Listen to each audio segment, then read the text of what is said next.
Hi, my name is Dylan, and I'm reflecting on the Rondada case and trial. So let's start off with the reflection of all what went on. Rondada was a nurse in this situation. She was a nurse who accidentally administered Vancomycin instead of Versed, and in this situation, this resulted in a death. What got me the most stunned about this was the oversight of the nurse. Even in the situation she was in an intensive care unit, which of course you need to be a great nurse in there. And I understand you're under pressure and all that, but I don't understand when it leads to something like that. But this happened in December of 2017.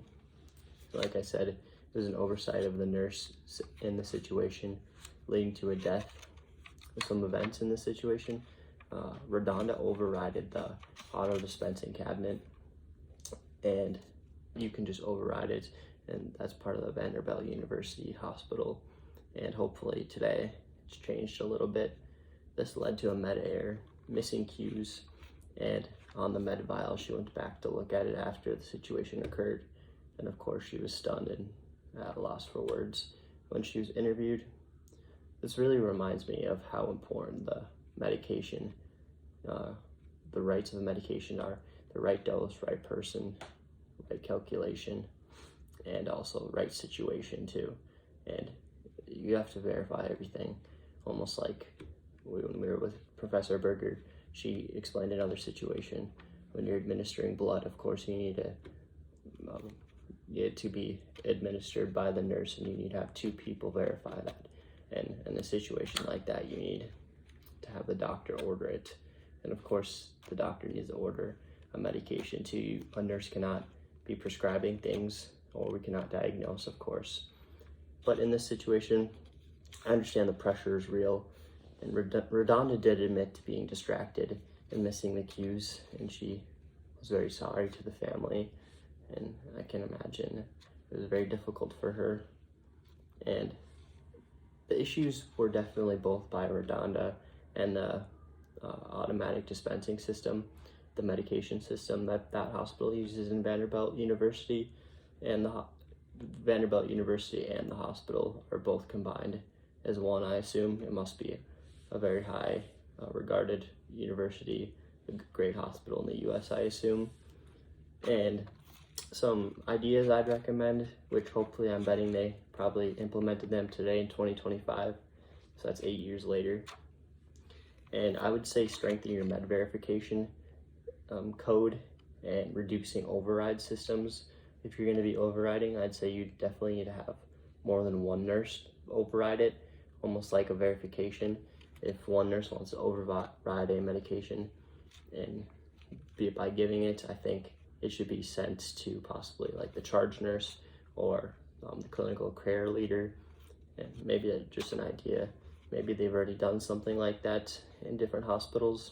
I don't know in North Dakota yet, because we haven't gotten to that situation. But yeah, I think verification would be very important, improving that in today's world, and also improving the system overall.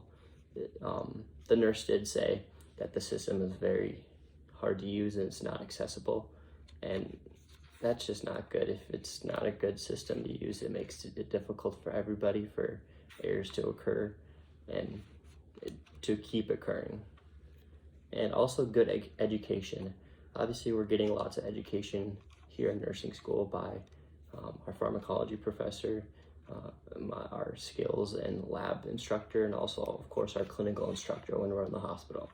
That's a big part. You learn a lot of education from getting experience, but I think you should get education not from just school, but the continuing education should go on in the hospital as you get older as a nurse, not even just as nursing, but as CNAs or whatever type of role you are in the hospital. I think education should continue on so you learn every day what not to do, of course.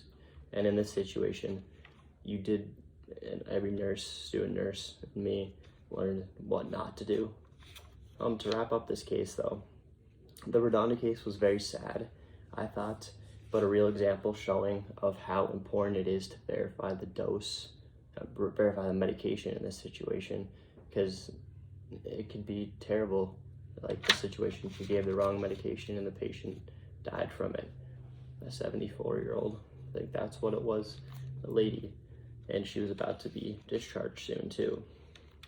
And also, this just gives me some real advice too, as a student nurse myself right now, but as a future nurse in a year and a half, I will use this as education and also what not to do, and it will be a clear reminder that will stick with us as we watch this video to learn from in medication practice. Thank you, and have a great day.